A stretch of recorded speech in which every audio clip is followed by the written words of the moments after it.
I still got to catch my breath after those push-ups, man. Yeah, we just went hard. Well done on those. That was quite a lot. your PT has been pushing you nice and hard. That's good. Absolutely. That's what you want, right?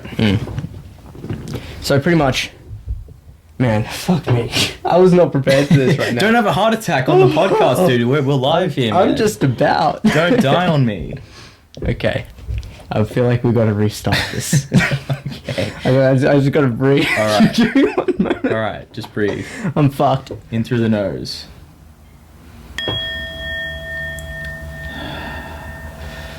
There you go.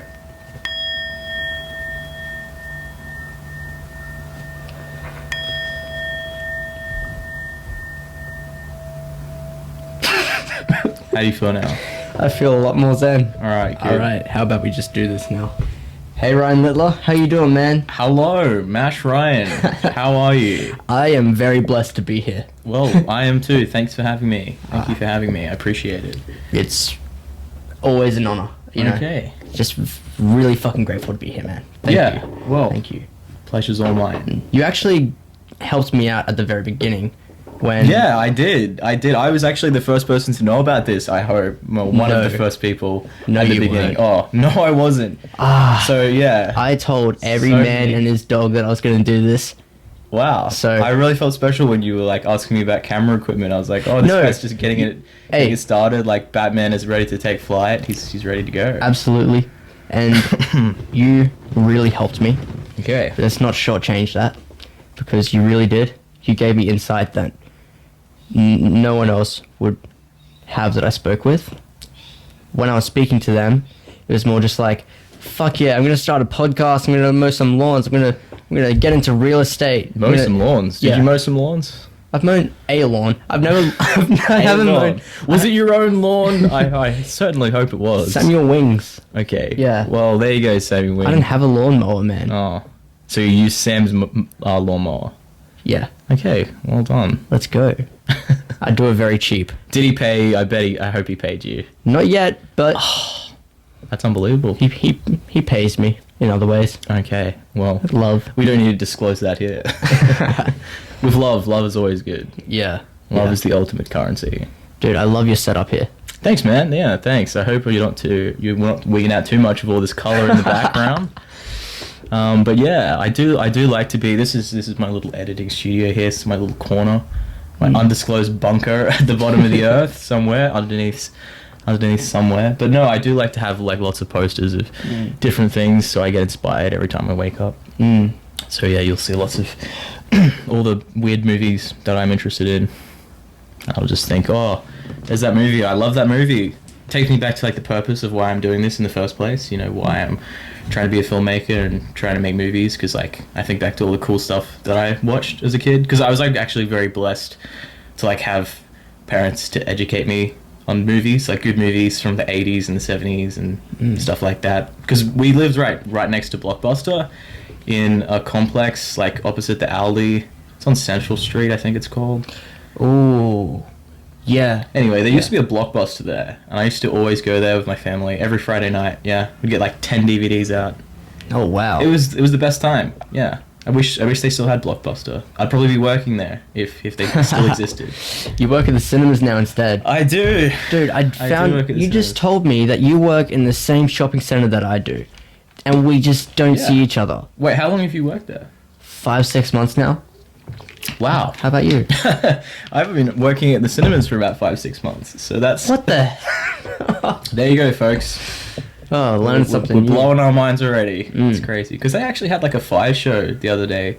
They were just shooting fire up into the air, and they had like fire wardens patrolling everywhere. Yeah. because there was like some live, and they had fireworks as well at Harbour Town, folks. Harbour Town. I just don't Who would've understand why they did it though. Because of the sale. There was a sale on. Oh, yep. It was a sale frenzy. The Nikes were running out the door. Jesus, man. So, were you there? Was I there for the fire show? Yeah, on Yes. Friday night.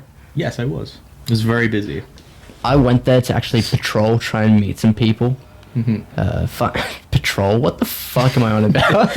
I went there to patrol because Gotham is such a terrible place. Yeah, I met a really nice couple there. Yeah. I was actually searching for people that I know, because usually you'd think that there'd be someone. Well, there. if you want to find people you know from Southport, go to Australia Fair, because just you'll see people all the time. Yeah. Like when you're going to Woolworths, it's like, oh, there's that guy. I remember that guy, that fella. That fella. I mean, obviously you do remember some people's names, but people who weren't in your cohort, like younger people, it's like they just started when I left, and there they are. I hope they're doing good. I hope Southport's treating them well. That's all you can hope for. Yeah, definitely. I mean, they've got new buildings there, so it looks like it's going up in the world. It looks. Rising from the ashes, no pun intended. It actually looks very claustrophobic now. Does it? Yeah. Yeah, well, I mean, new shiny buildings, but less room to gallop. And even more students. Yeah? Yeah. Oh my god. I believe so. They went back to having surnames on jerseys. I was speaking with Jay, and they said that they did that. So Oh. that's So you can't get like Mash Ryan, or you can't get like the Emperor or something on the back of your jersey. no, That really just sucks. surnames again. That sucks. Is what it is. So, did your parents feed your passion for movies, or did they just play into that because they saw Well, you were I think interested, or it what was happened there? because Were when they you into it? have 5 kids, I mean, we did lots of like playing outside. We weren't just sitting at a little screen all the time. We used to live in a complex, so I actually grew up next to Daniel Parker. Do you know Daniel Parker? Oh yeah, I've been in contact with him. Yeah, he was a really nice guy. He was like my first best friend. Love that guy. We lived next to each other because I actually am not from the Gold Coast. I moved here from New South Wales in a little town called Nelson Bay, Newcastle. Moved here when I was 4, and I lived next to Daniel Parker. But because we lived next to the Blockbuster, we'd always get like DVDs out, is what I was saying, and like we would buy so many videotapes from the secondhand store. We had like stacks of videotapes. It was really unhealthy, but I watched a lot of them. So yeah, I've seen a lot of movies. It's kind of weird because like you think you go to a cinema, right, and the people there, they're like, oh, we love movies, like movies are so awesome, but I'm like the only person there who has seen like so many movies. Like I go around to like all the stuff, at least for in my area, and I'm like, oh, have you seen this movie, like have you seen this, oh, and I'm like quoting movies all the time. Like I say movie quotes, and then they're just looking at me like, what is he talking about? I'm like, oh, it's from a movie. Haven't you seen that, that big famous movie, Willy Wonka? They're like, no, I've never seen it. You've never seen Willy Wonka? No, not Charlie and the Chocolate Factory, not the Tim Burton remake, Willy Wonka. You probably haven't seen it either. Okay. I didn't know there was a difference. There is a difference, dude. There's a big difference. There's quite a few years there. First one was made in like the psychedelic 60s and had Gene Wilder in it. The other one is a lot darker and it has Johnny Depp Yeah. with a high-pitched voice. Kind of a little bit of a strange character. Anyway. They're pretty much the same kind of film, though. It's just remake. Yeah. There's too many remakes these days, yeah. But Yeah. it's really good working at the cinema, though, because, like, you really get to see the movies come in and, like, see what people think about them, who goes to see what movie. But it kind of sucks because, like, I started working there, like, during the end of the COVID period, so the end of 2020. Ooh. And like it was like super quiet. It was like the most quiet I've ever been, and then it started to pick up more and more like as I've been working there. Not because of me, just because like you're getting more movies. Like all the movies that were delayed in 2020 are coming to 2021, so like you're getting other stuff. Yeah, still not that many good movies out at the moment, I will admit, but we're starting to climb back up the ladder because a lot of productions have been like halted and things have been delayed. Like the new Batman movie's not coming out to 2023 now, apparently. So, What? 23? yeah. Oh, that's sad. I'm excited for that movie, though. So am I, but apparently the studio said it might not be that good, so they're having to like do reshoots. And apparently the person playing Catwoman is like pregnant at the moment, so you can't stop that though. It's okay for them to hold it back if they think it's not good enough, though. Yeah, well, just release it. There's plenty of other crappy movies, but it's because it's the Batman. They don't want to release.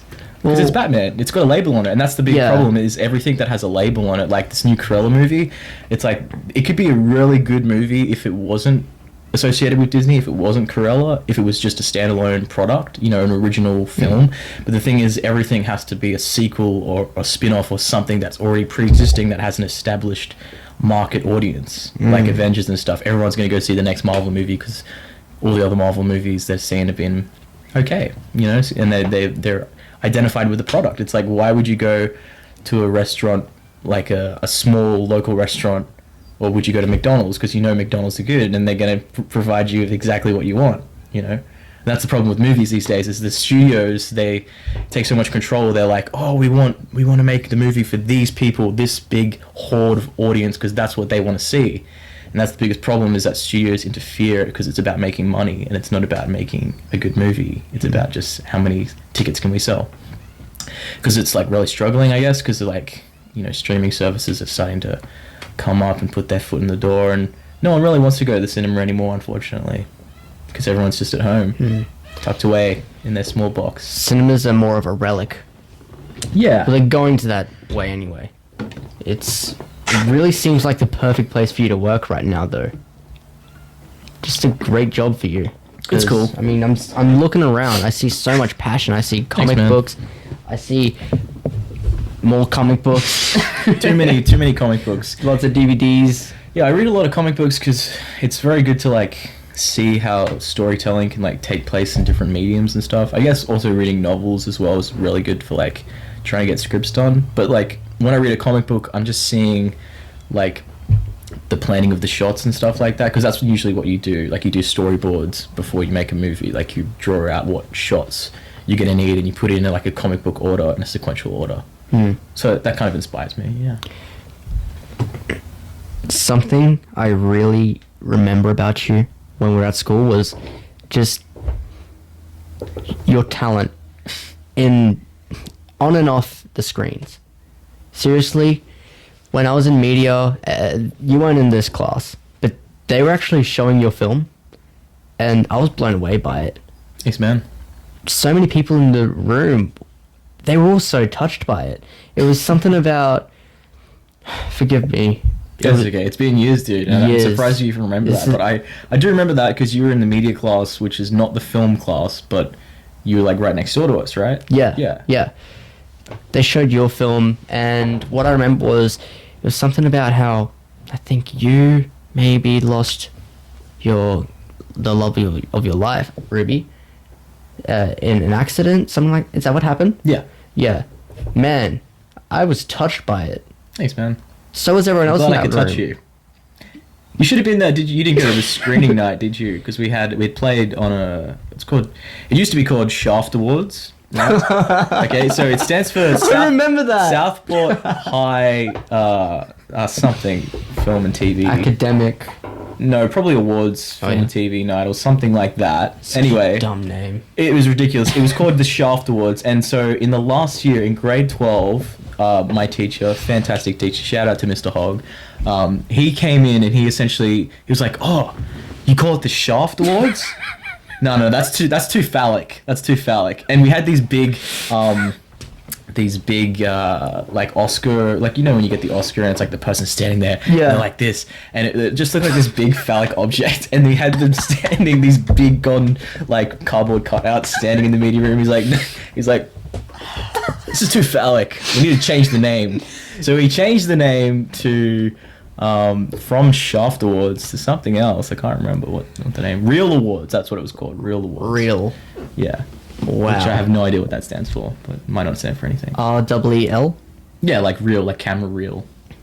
I do like that. Yeah. That's much better than Shaft. I know. But anyway, so the first, like I said, on the awards night, that movie played. It was called Hanimex 8. I re-edited it like into a 3-minute like super short film and posted it on YouTube. It's on YouTube. I want to watch it again. You want to watch it again? I would love to Don't watch the one on again. YouTube because I'm going to be re-releasing it soon, like in its full 10-minute glory, because it's actually 10 minutes, right? Yeah, and that played on with a few other films. The other film that Bailey and I also made, which was what was it called? I can't remember, but it was a fantastic movie. It was called Go All the Way, and it had this speech by Charles Bukowski over the top of it. It's got Bailey in it. We should also post that as well. And also Night of the Pumpkin King, which was my horror movie that we made together. Did you ever see that one? We saw that too. Yeah. So you saw the violent part with Bailey and the pumpkin and all the blood and guts that we filmed Yeah. in the bathrooms at Southport High. Yeah, I got to re-release those movies so everyone can enjoy. Maybe I'll have to release them around the same time. So click the link below, hopefully, and you can watch these prehistoric gems. Because I made them in grade 11. That was like the big year when because I had done the other movies with my older brother before, and I've acted in them, and I was really inspired to like make my own thing. So when I hit grade 11, I was like, I'm gonna go for this. I'm gonna try and make the best thing I possibly can. And I had a good friend group that we like stayed out like late at night and filmed at the Butterfly Park, like down the road from Southport. And we borrowed some of the school's lighting and set it up down at the Southport State School. Yeah. I went to that school. I know you did. Yeah, you went there with Caitlin Whitehouse and Shen Yu Lin, right? Yes. Yeah, Yes. that's cool. Man, I wonder how Caitlin's going. Really I hope she's doing well. I hope she's doing well. I have been in contact with her as well. Not since this whole thing started, but I did ask if she wanted to be on. She said, maybe. But you're coming on. Everyone's coming Everyone's on. coming on. We're going to get you. Well, he's going to get you. He's going to mash you up. Oh. I promise that is actually a lot more awesome than it sounds. It has been pleasant. It's been good. It's been good talking to you. Yeah, man. Yeah. I love your home. Thank you. I'm sorry you can't live here. You and Ruby, though. Thank you. I appreciate that. Yeah, you and Ruby, how long were you guys together? And you're not together now? No, we're not together now. We're just friends at this current point in time. Okay. I don't really understand the timeline. Would you be able to go into that, or do you want to skip over that? Oh, we can go into it. Like, I will go into anything you want to talk about. I love that, man. I love you. I mean, we've got the whole 2 hours. I mean, Yeah. yeah. We got time. Yeah. We got time. We'll make them wait. But yeah, no, I met Ruby when I was 12 years old. Yeah. I actually met a whole bunch of people from Musgrave. Jake Manolis, met him when I was 12. Because I used to be, I was actually best friends with Jackson Stover since grade 1. He was like my best mate. He lived next door to the school, Labrador State School. He lived like across the road. And he also lived next door to Annabelle. You know Annabelle? Gutierrez? Yeah, I think that's her name. Anyway, yeah, they lived next to each other, and yeah, I was like best mates with him. He's a really cool guy. Used to do lots of crazy shit together, riding around BMXs and doing slingshot and shit, and making BB guns. That's Jackson we used to Stone. have, we used to have this thing. He used to like to call it the Vietnam War Take 2 or something like that. And so, because he's American, he's from America, and I am also from Vietnam. Well, he's half American, and I'm half Vietnamese. So we had this idea that we were gonna have this BB gun war. Yeah, it's like you get a PVC pipe and you put a balloon at the end, and you can like pull the balloon back and it slings out the pipe. You can make all sorts of crazy stuff. So it actually really caned like when it hit your skin, and it was really intense. But we used to just shoot seeds. I remember there was a few times. Did you dig a tunnel? Do we dig a tunnel? Yeah. What? No, we didn't dig a trench. No. Didn't dig up his backyard. That was good times though. We used to just shoot each other with BB guns. He's a really nice guy. But what was I talking about? Ruby? Yeah. He like went to Halloween one night when I was like, oh, I think I might stay home because I'm like too tired to go out, and I don't know if I'm getting too old for trick-or-treating. But anyway, he ended up going out because we usually, like every Halloween, we'd go trick-or-treating together and just annoy people, get candy. And so he essentially went one time and met all these people from Musgrave, like in the local area. He met Alex Kellett, Jake Manolis, and Alexis Manolis, his sister. And yeah, he like met all these people, and then he came back to school at Labrador State School. I think we were in like grade 7 at the time, so it's like the last year. It's like, oh, I met all these cool people at Musgrave. They go to Musgrave and they hang out, because we used to hang out near his house because he moved from Labrador, like next to Labrador, down like closer to Southport. There's like a cricket club that is opposite Alex Kellett's house. Do you know what I'm talking about? Yeah. So that was like the go-to hangout, like every day after school. Like Jackson and I would hang out in that area, and yeah, Alex Kellett and that, like, he became like really good friends with them, and he's still really good friends with them to this day. So yeah, that's cool. And they sort of like all met, and then like all these people from Musgrave were like, oh yeah, there's this guy, Ryan and Jackson. They hang out at the park. They're from Labrador, and one time, I was like standing on top. This was like the first time I met Alexis Manolis. I was like standing on top of like this playground, because there's like a playground there, and we were just like hanging out, me and Jackson. And then I think it was Alexis Manolis, Paige Watson, and Paige Watson also has like an older, I think it was her cousin. His name's Ryan as well. He's like an older guy.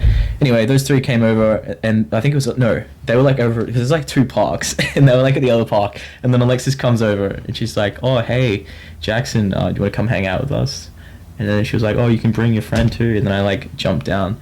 I was like, oh, that friend has a name. My name's Ryan. Shook her hand. And yeah, and that was when I met Alexis. Yeah. We actually dated when we were 12, me and Alexis. Oh, man, I'm learning a lot about you, because Yeah. that was a big friend group of mine as well. Yeah. Yeah. There's some nice people, yeah. That would have been probably a little while after you stopped hanging out, or just didn't hang out with them as much. Well, I mean, I always sort of did hang around Alexis Knowles because she did like drama and stuff, but True. I didn't really hang around Jake as much because like he had so many other friends like you and a lot of other people. He's a good guy making friends, so you know. But yeah, I was actually good friends with Jake. He was a really nice guy. I actually ran into to Jake. He was working at Broadbeach. It was so weird to like see him after so many years because he did leave Southport. I never really got to say goodbye to him because he was such a cool guy.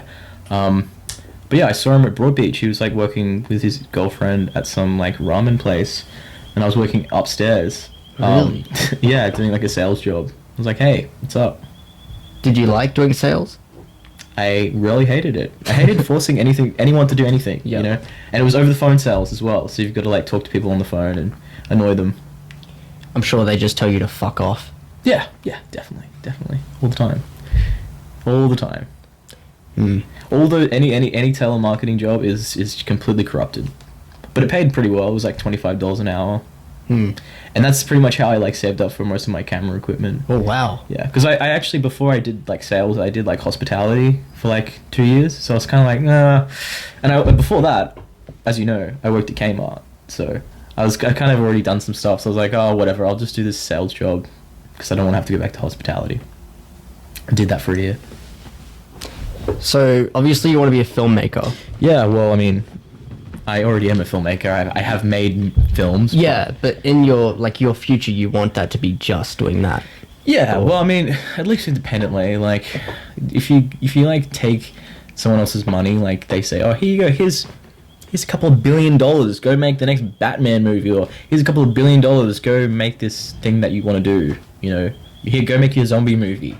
It's like all that money is put there, and all this responsibility and all this pressure is put on you, and like it's really intense. So it's like when you're making someone else's movie, someone else's product. I don't really like doing that because I've done like lots of like client work for people. Like, oh, can you edit this for me? Can you do this? Can you make me a music video? Can you do that? And I love doing that because I love working with people and I love like connecting to people and like helping them out because you know helping people feeds the soul. It really does. You know. Even like working at the cinema, like when you put someone's order through, you're like, you know, have a nice day. Genuinely enjoy your movie. I hope it's a good one. I hope you enjoy it. But it's like when you're making someone else's product, there's a lot of pressure on you. So if I wanted to be a filmmaker, I'd probably do it independently. Like pay for my own movies, have my own production company, and like be the boss essentially. Because I don't want to like, I mean, that's what a lot of filmmakers do. They take their idea and it's like, send my script to the studio and you actually get a meeting. Like if you're lucky, you'll get a meeting with Universal or someone a little bit lower down the line like Screen Australia. They'll get you in there and you have to pitch your idea to them. You have to say, look, it's my zombie movie, man. It's gonna have zombies and aliens and the whole plot is gonna be the dinosaurs are the villains. And then they're gonna like say, okay, look kid, that idea is good or that idea is not that good. Here's some money, here's your ticket out, get out of here, go home. Plus, when other people's money is involved, it may interfere with the actual creativity of the the final product. Yeah. So I do really respect that you just want to do things independently, because I think there needs to be more of that. I really Yeah. do. I mean, there are like plenty of like independent movies that have been made and they've been really successful. Like they've been really popular and people have like loved them. And they actually do win Oscars, like independent movies that have been made on like really low budgets. But it's all about the idea. Like if you have a really good idea, people will enjoy it because it's original. Instead of people coming out of the cinema like they usually do and they'll just be like, oh, I was just like that other movie that I saw, except it was slightly different. Because like every movie is, people always say like every movie's been made, but yeah, it kind of has, but there's still original ideas out there. But it's just that a lot of the time these movies, they're very cookie cuttery. So it's like, you know, you just cut the cookies, put them out like a factory stamp, like shh, shh, shh. You know, that's the thing. That's something I don't like about Marvel. Yeah. Well, they're It's- very structured and they're very like, this is how it's got to be. There's no like there's no creative freedom. That's the thing, which is like you see in like older movies, like they were kind of a bit cheesy, but they were able to do whatever they want, you know, because. And also the problem is there's too many fucking critics out there, you know, too many fucking people who are on the internet who just like straight away get on there and they're like either they like comment on it and they're like, oh, it was crap, or they give it a bad score on Rotten Tomatoes, or like they go to extents to like make whole long like video essays about like why that movie was not good. I'm like, well, they've put in effort to make it, so like leave it alone. Like obviously it's good to like look at movies and see what didn't work, but you've got to appreciate them for trying. What's your favorite movie? Do you have one? I do have a favorite movie. I have quite a few favorite movies, and I really hate when people ask me that. It's like, oh, what's your favorite book? And you forget every book you've ever read. Fair enough. But every time everyone asks me like, what's your favorite movie? I would probably say Back to the Future, part 2. It's better. The second one is also, I think, somewhat better than the first one. Well, that one adds layers. It does. It does. Except they did recast. For some reason, they recast the guy that played George McFly. It's not the same actor. George McFly is the dad? Yes. I never noticed that. Yeah, it's because he's like upside down. He like injured his back playing golf. Oh. I don't know. It's because they had like disagreements with like the that actor that played him. But anyway, that's probably my favorite movie. But I think what is my like this is the best movie I've seen is a movie called Birdman. The whole movie is like one take. It's right there. It's right there. Yeah, there he is. There's the Birdman. So it's actually the Birdman, the unexpected virtue of ignorance is what it's called. Like its subtitle. Huh. Yeah, the whole movie is like one shot, so like there's no cutting, like there's no like, okay, I'm sitting over here, film me, and then cut to you. No, it's just like one shot. The camera just like moves around. I mean, there's a couple of like trick shots that they use like CGI to like cover it up. But yeah, it gives this whole fluid movement of like the movie is always constantly moving in a direction, which is essentially like very like connected to Reagan Thompson, the lead actor, the lead guy. Like it's a movie about him essentially. It's about a guy who's trying to put on this Broadway show who used to be this big star named Birdman, which is essentially like he was the guy who played Batman in Batman 1 and 2. But now he's just like a washed up actor trying to do his original piece, like his original artistic piece. Wow. So yeah, like he's trying to put on this show, which is like this adaptation, which he's like written. He's changed the role, so it's like it gives him more lines and gives him the better part. But it's like his passion piece that he's like trying, and he's like kind of old as well. Like it's kind of at the end of his career, so kind of like a Bryan Cranston type who like is trying to like swing their career around at the very last moments. Bryan Cranston, really respect the guy because like he had such a good career in like TV and being a comedian, and then when he did Breaking Bad, it's like boom, He nailed that. it was just amazing. Yeah. Wow. That is such a great series, man. Yeah, I love it. It is a good movie, good TV show. But yeah, Birdman essentially like he's trying to put on this show and it's just not working. Like just so many people who are just trying to not let it happen. And there's this one critic who like he knows she's gonna give him a bad review, and he sees her in a bar and like he's like telling her like, look, please don't give me a bad review. And she's like, I'm gonna butcher your play. Like I'm gonna give you a really bad review of this play on Broadway. And then he's like, what have you got here? He's fucking notes upon notes, and he's like showing like the papers. It's like, it's all nothing. There's nothing. He's like saying that you, essentially the critics, like they put in no effort. You know, it takes nothing for them to write a shitty review about something, but it takes all of him. Like he was like, you know, well, I'm an actor, man, and I get up on that stage and I give everything. You know, it's like he's giving his whole life and soul, only for some old lady who's like been in the industry, you know, she always reviews the plays, and she's just gonna purposely make it shit because he's like a film star, and it's like it's not art or whatever. You know what I mean? Man, that's deep. Yeah, well, that's really deep. That's like me explaining the elevator pitch of the movie, like summing it up like that, and it's so hard to like sum up a movie. You know what I mean? Because like a big movie like that has like lots of depth and stuff. You know what I mean? I mean, you can obviously like sum up Transformers. You just be like, oh yeah, they need to like get that cube before Megatron gets the cube. They're all robotic cars. Yeah, easy to explain. I mean, not hitting on Transformers because number one's pretty good.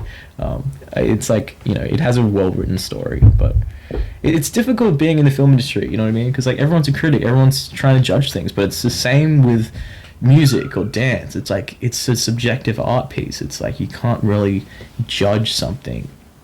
You know what I mean? Honestly, I think you just have to you need to forget about those people. It can be hard though sometimes, like just trying to make anything, you know, like because like all those voices are like in my head, you know what I mean? Like when I close my eyes at night, it's like all those screaming voices of like saying, oh, you know, you can't do this, you'll never be a filmmaker, like you'll never make a movie that's good. And like it's very hard. It's hard to like be a director because like you've got to, and well, director slash producer slash editor, and like do it all yourself, which is what I pretty much do. Because you've got to like rally people together. You've got to be like, hey, look, you interested in being in this? You know, can you give your time, your energy to a passion piece that I'm passionate about? You know, because it's hard to get people. I mean, even for you, probably like doing this podcast, like you probably message people and you're super passionate about it. You're like, oh, you know, it's this Lifehouse podcast and it's so awesome and so cool, which it is. But not everyone's gonna get that. You know, not everyone's gonna be like, oh, I really want to go on your podcast, or I'll help you out. Something I have learned is not to try and make people interested, but just to make them aware. If you just plant the seed in their head, you can go away for like 3, 4, 6, 12 months, and eventually they may come around. There have been people who have said, oh, I'm not too sure about coming on the podcast, don't really want to do that, you know. And now some of them, not all, they're reaching out, and that's just because I planted it in them. They would have then been seeing the journey for what it is, and now they want to be a part of it. And I think it's more about the culture you build around it, you know. So if you have this passion, this drive about your films, and you want to make it work very, very well, I believe you can do it, man. I really do. Man. And you need to fucking quiet those motherfuckers in your head. Yeah, I know. Quiet them down because they don't know shit. Do you really think that they want to be where you want to go? Yeah. Well, I mean, the biggest thing, like, holding everyone back, like, holding most people in their lives back is just themselves, you know? They're holding themselves back. They're like, oh, I can't do this because I'm me. You know what I mean? Which is, like, that's what sort of holds me back a lot of the time. But then a lot of the time I realize, like, I'm just holding myself back, you know? I could be doing so much more. It's a big realization. Do you think it could also be, and I'm not deriving this anywhere, I'm just curious, do you think it could also be the people closest to you that could be weighing you down as well? Definitely. I mean, that's what a lot of people don't realize, you know, is like everyone essentially is the 5, 6, 7 people around them, you know, like in their closest group of people, they are the people that they hang out, that they're closest with. So if you're hanging out with people who are like drug addicts, you're going to be a drug addict. Do you know what I mean? Like, you take influence from the people who are closest to you. So it's like, if you can essentially replace all the people in your life with passionate, driven people who want to achieve their goals, you'll easily achieve your goals because you're surrounded by a network of people that are achieving goals every day. You know what I mean? Yep. That's how you do it. You But gotta it's heat very up your- hard. It's very hard with this with this like new system where everyone wants to be isolated and do it themselves. Like, just fucking social distance, you know. Still, the people who are looking to improve, to be better, those people, I believe, would not be phased by what's going on in the world. They are trying to get shit done, right? Those are the people you need to get closer with, because those people will heat up your thermostat, Yeah, right? definitely. And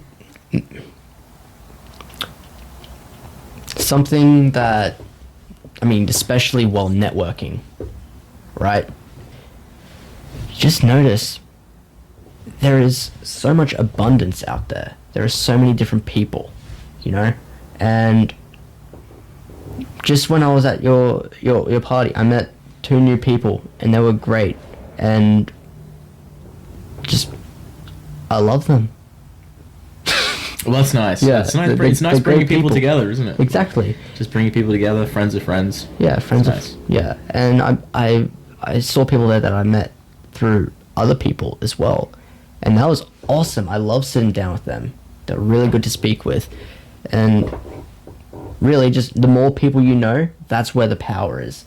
If you're struggling to find people to be in a production, maybe it's just because you're not meeting enough people, and those people that you meet, they may not be someone to have in your product, but they might know someone. Definitely. Well, I do know lots of actors. Like, I know Absolutely, you heaps would. of people in That's the your community. world. Yeah. I mean, I know, like, so many people, but a lot of the time, like, actors, you know, they want to act, they want to be actors, but at the same time, they don't want to work. You know, they don't want to put in the hard yard to be in someone's short film and maybe potentially get paid, maybe not, you know, and they're not willing to, like, put in time. Because, I mean, you know, everyone's a human being, everyone has a life, everyone has a dog, a toothbrush. No, not everyone has a dog, but, you know, everyone is an individual person and they have their own individual goals and aspirations, and you can't always say, look, put that aside for me. Yeah. And that's what a lot of things in my life, like, I have had to sort of say no to, because, like, a lot of the time, like, being an actor, because I was an actor for quite a while, like, after finishing high school and, like, doing acting auditions, I did so many auditions, like, so many bloody auditions for, like, TV commercials, TV shows, movies, stuff like that, and you get to, like, have an inside look of what it's all about, you know, and it's like being on call to take an audition, like, oh, if you're at work, you get a call, and it's like, oh, we need to have you in Brisbane by 2:00, can you make it? So I've just got to be like, oh, sorry, I've got to leave work right now because I've got an audition, because it's like, you've got to put your own personal life aside. And that's what my agent would always be like. He'd be like, look, I don't care what's going on in your life right now. I need you to do this. This needs to be done right now. And so, like, a lot of the time, with any passion, with any sort of job or career, you do have to sort of put your personal life aside. Okay. Yeah. Wow. It can be hard, yeah. Yeah. Especially in the industry too, because, like, they treat you like a product a lot of the time. You know what I mean? It's like you go into a TV commercial, you go into audition for the next Domino's commercial, right? And, like, that's what I would get so many fucking Domino's commercials, dude. I swear to God. Every single time a Domino's commercial would come out, I'd be like, yep, I already knew that because I read the script. I already knew that they were going to do that new parking lot thing with the dinosaur because I read the script for it and I auditioned for it. Didn't get in. But it's like you go to these auditions, right? And you go and you walk in with a bunch of people. There's no lines. It's just like, okay, look, act like, you know, you're in an elevator and someone in front of you is eating a piece of pizza. So they don't give you pizza. They don't order, like, hot pizza for all the actors. No. They give you a slice of, like, cold, soggy, like, kind of like just a wrap, just a wrap by itself, and you've got to eat that and pretend it's the most delicious thing you've ever tasted. And they're not particularly looking for the best actor. They're not looking for the best performance. They're looking for the best face. What's the best face that's going to be in that elevator that's going to help sell the pizza? Because there's, like, a team of, like, 3 people, and they're, like, way up, like, the faces, like, oh, because they're not really thinking about making I mean, they're making a cool ad, don't get me wrong. They want to make it cool and awesome and cinematic, but they want to sell pizza. That's what the producers want to do. They want to sell pizza because they're doing the film for the client, and the client is Domino's. You know what I mean?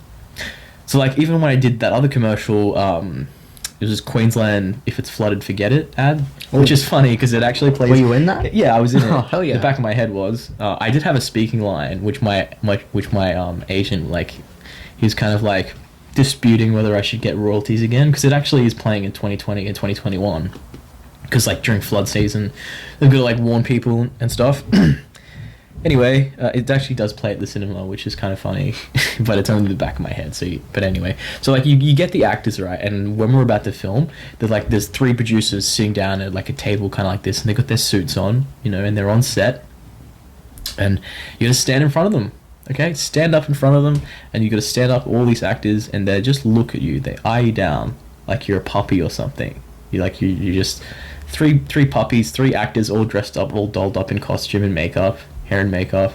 It's like, no. I mean, that Asian kid right there, I don't know, that's not the right shirt for him. No, it's not gonna be right for that. You know, you're a product, because you're selling your body, you're selling yourself, essentially. That's what this whole thing is about. You know, and my agent, he used to say to me, it was so weird. He used to get this banana, 2 bananas. So you got ripe banana and you've got a bruised banana.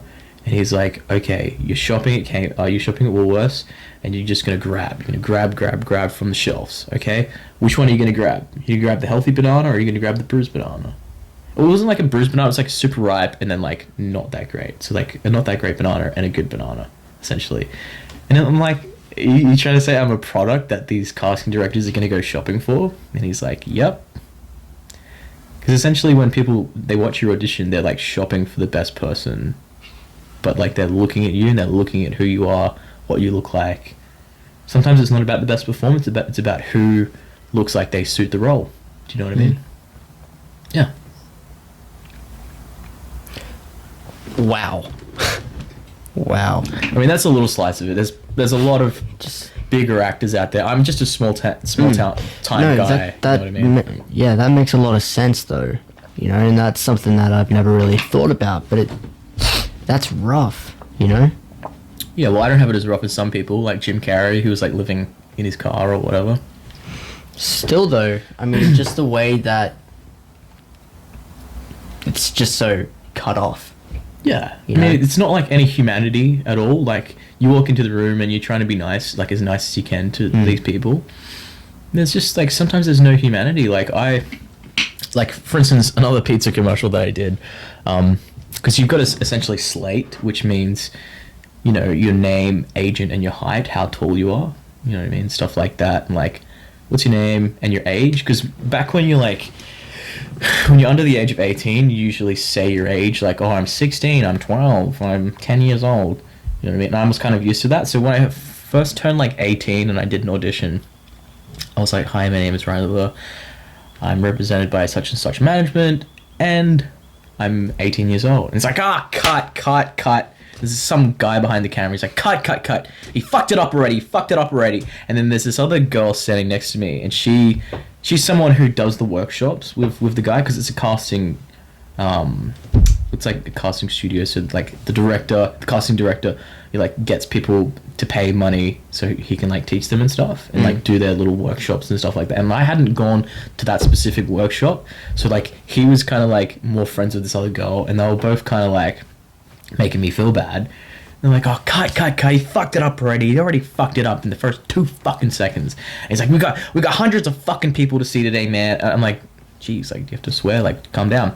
He didn't even tell you what you did wrong? Oh no, he did. He was like straight up saying like, oh, you never say your name, you never say your age in the industry, because people, I mean, obviously, because like you don't want to say your age, because people will be like, oh, he can't play the 24-year-old because he's actually 23, and they're gonna just see you as a 23-year-old, which makes total sense. But it's like, why couldn't you just be nice about it? Why couldn't you just say like, because I mean, I'm just like another guy who's just trying to do the acting. I'm starting to get into it. Like this was at the beginning. It's like I'm starting to get into it. I'm starting to learn this stuff. It's like he was just gonna try and make me learn the hard way. Do you know what I mean? He's trying to show me the bitterness of the industry, which I just kind of gave up on, because like just gave up on like being a part of that sort of stuff, because like you give a lot of time to do these auditions and you don't always get anything.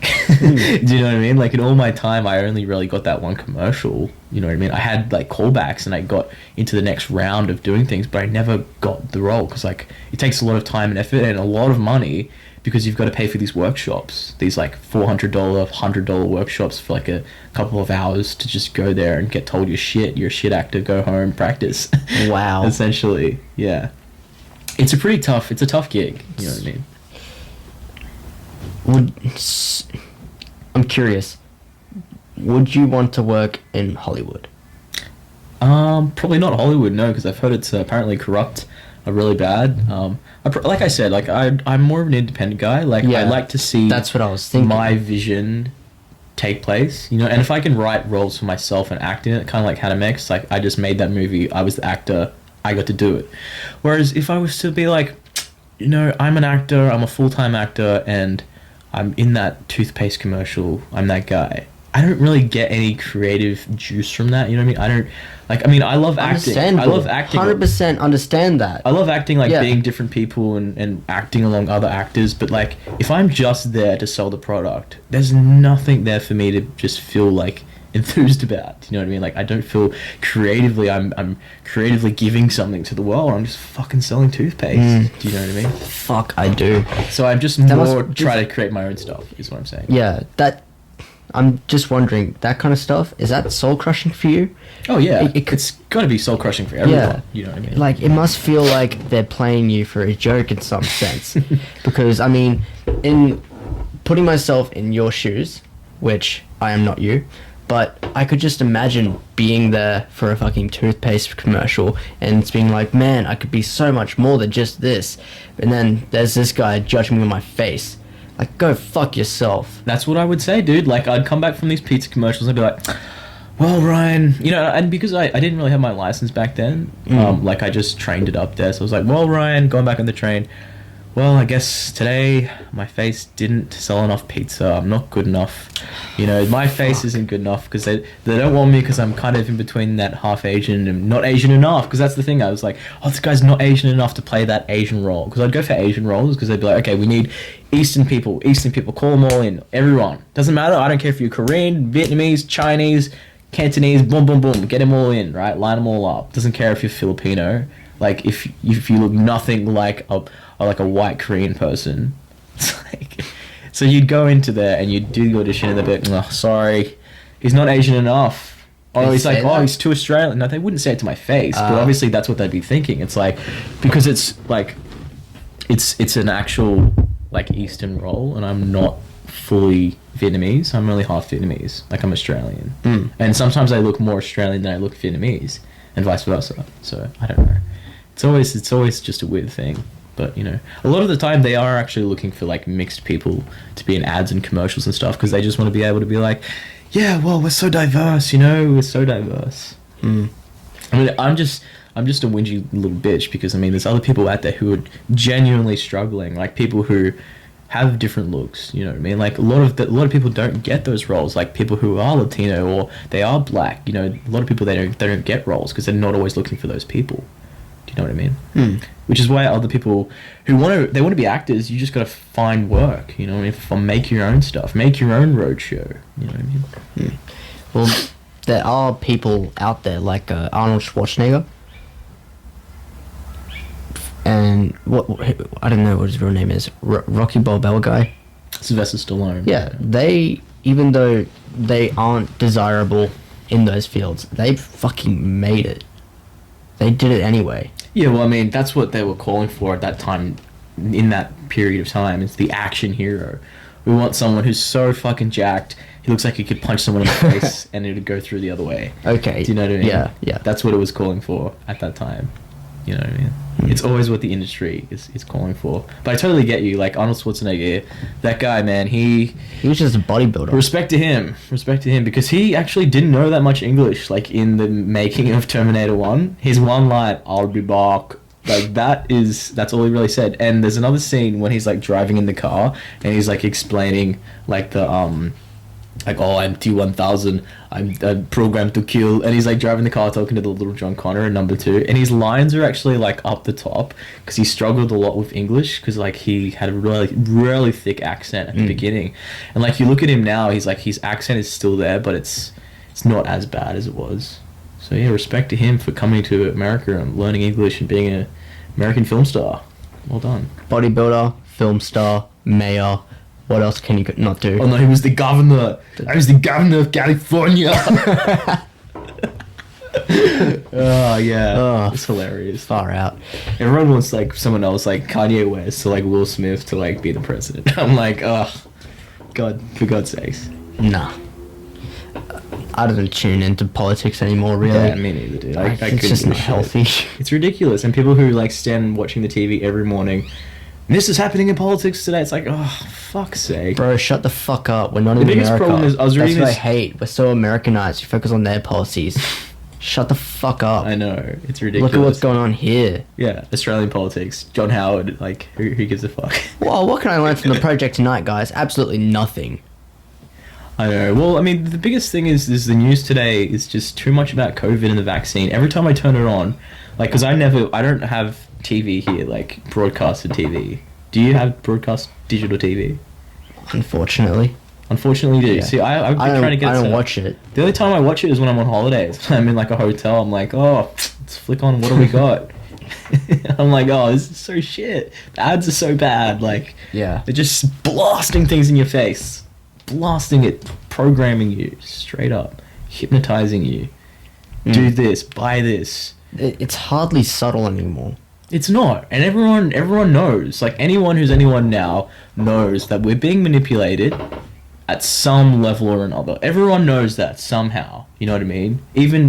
Obviously there are people who are completely ignorant, but at least everyone, like the general Joe, knows that the government is doing some sort of crazy shit, you know, whether or not they're, you know, making these GMO foods which are like making our bodies fucked up and killing us, or they know that, you know, we're being indoctrinated from school and like TV and shit to like buy products, be a person of materialistic nature, you know, just consume. It's just the world of consumerism now, man. Like, all they're teaching kids is to grow up, have a job, buy some shit, repopulate, so we can keep buying more and more shit. You know, I need a toothbrush every 2 weeks. Where do all these fucking toothbrushes go, man? Like, if everyone has a toothbrush, right? Which hopefully they do if they have, you know, oral hygiene. Fucking hope so. Anyway, I mean, not everyone does, unfortunately. The people who are in poverty, God rest their souls. But, you know, everyone buys all this shit. Like, all this stuff in Kmart that just keeps getting stocked on the shelves day after fucking day. Where does it all go? It just goes to people's houses, and then after it goes to the houses, it goes in the fucking ground. It gets shoved back into the ground. Because we're transforming all this matter on the earth, on the planet Earth, into products and plastic and shit that doesn't get disposed until hundreds and hundreds of years. It's ridiculous. It's crazy. It's consumerism at its best. And the biggest problem is that people, you know, they're being forced to buy these products because they're thinking that something that, you know, is outside of themselves is going to give them the true happiness that they deserve. You know, oh, if I just buy this thing, if I just got this, if I just got that, you know, if I just had that pair of shoes, if I just had that watch, then maybe, just maybe, I could be happy. I could be someone. Do you know what I mean? Because that's what they've been told by the media, by Converse ads. You know, they're saying, buy, you need this, you'll be hip, you'll be fly, you'll be cool, you'll be, you know, all this stuff. You know, and so that way people believe that true happiness lies in the things that are outside of them, by buying products, by buying things. But the only true happiness lies within. When you look deep within yourself, and you say, where does happiness lie? In myself. Am I happy right now, in the right here, right now, in this very moment? Am I happy without all these other products, without all this shit? Am I genuinely happy when I go to sleep? Because otherwise you'll never be satisfied. It's like a drug addiction. You'll never be satisfied because you always need to have the next fix. I mean, that's what shopping and stuff like can be, is just a drug addiction. It's crazy. I couldn't say it better, man. I mean, I just know, ladies and gentlemen, just because I've worked at Kmart for all the years, and I've just watched all those people coming in and out, and they're just like, Yeah. you know, buying shit for no reason. That's what I don't like. What I don't like about how jobs are more or less set up as, at least in the roles that I have worked in, is you're only pseudo helping people, right? You help someone find some Lego, right? They thank you. You help them put it through on the self-serve machine. You work to help someone get some money in the short term, but don't actually teach them how to make money.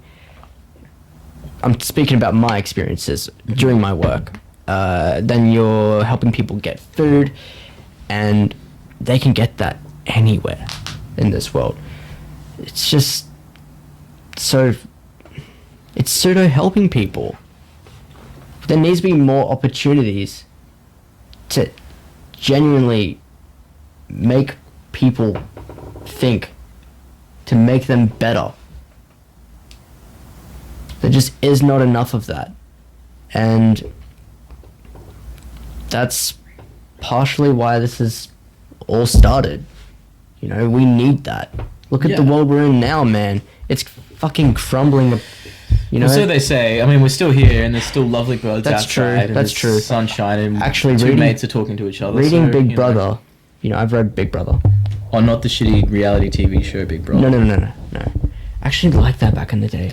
Well, I mean, when I yeah, was when they very did young. the Friday night games, that was pretty cool. But yeah, I mean, that could just be it. If you read Big Brother, it's pretty much talking about how all of this news is going on about how there's a war happening there, but it's really just I read it ages ago, but a lot of it is They're just just trying to keep propaganda. people scared. Yeah, keeping people scared, so then they don't change anything, and they give the government or whoever power more control, because people want security. They want to feel safe. They want a hug. Yeah. Well, it's a false sense of security, essentially. Yeah. I mean, It's giving it society. away. People rely on society way too much. You know, it's like clearly, like last year, it's proven that, you know, if you take away society from the sheepish people that live on so much influence, that you can't. They won't survive. Like if they were supposed to go live up in Mount Tambourine, you know, and go survive off the forest, they couldn't fucking do it. And that's the biggest problem, is that you can see that the new capitalist society is trying to make us dependent on the state. So if we're dependent on the state, then there's nowhere to go. It's like you can't live, you know, have your own farm, have your own land, and just live off grid, you know. And that's the biggest problem, is that everyone needs to be on some sort of a system where they're working some shitty ass fucking job and paying for some land, paying for a little square of land in the middle of Brisbane, a little block, one apartment with a light on, you know. It's crazy. It's a crazy world we live in, man. To be a good man in the society that we live in, you have to play by society's rules. I think that's just enough in what I just said there. Yeah, pretty much. I mean, there's not really much escaping it. I mean, unless you go up into the mountains, which, you know, I do tend to do, just to go up there and just get away from it, man. You know, like everything in society is a linguistic hallucination. It's a linguistic hallucination. By that I mean, that's a jacket, that's a t-shirt, that's a pants. Though that is, you know, everything is formed by language. I say it's this because it's this, you know. It's like I'm working this job because that's what I'm doing. You know, that's what society has enforced into me, instilled into me, that I'm supposed to do this. But if you take away all language, all barriers of anything, you go into the forest, into the Amazon, you know, and there's these people who are living there. There's tribes who are undiscovered, you know, that just, you see the videos on YouTube, and there's like these white people coming in, and they're like got the spears, they're like attacking, they're like, who the fuck are these aliens? Get the fuck out of here. But it's like, you even look at the indigenous people who have been living on Australian land, you know, for years and years and years, you know, thousands and thousands of years. They've been relying off this stuff without fucking having a TV and all this, you know, bullshit news. And they live off the land. It's like, the thing is, Terence McKenna talks about this thing called the nostalgia for the archaic. And archaic values are like values of like just sitting by a campfire, being in nature, living off nature, eating fresh fruit, cooking fish and just animals that you're naturally hunting instead of all this fucking, you go into Coles and you get, what do I have to eat? Oh, a fucking LCM bar. What's in an LCM bar? It's this fucking, it's just processed fucking, rice bowls, essentially. Sugar-coated candy crap. Whereas, like, people want archaic values. What are archaic values? Like, just living in a natural state without all this extra technological bullshit that is being fed from society. And people like to do that. People like to, just live off the land, have their own farm, get away from it all. Which is what I would like to do one day. Maybe one day. Yeah. Absolutely. I've been thinking about, I don't know, one day when I lose my shit, I'll probably move to Africa, build myself a nice little mud hut, and sleep on a rock. Okay. Hunt down lions or get hunted by them. Wow. Either. I'll fucking die in the first 2 days. Yeah. But, some days I just feel like doing that. Well, it's all very strange, isn't it? Because, like, where do human beings, like, fit into the ecological system? You know what I mean? You get all these animals that just fucking eat the shit that they get provided from nature. They just eat, just eating food off the tree. It's like, well, where do we fit? What are humans supposed to eat? What are they supposed to do? Are we supposed to hunt animals? But then you go back to our ancestry and, like, how it was originally done.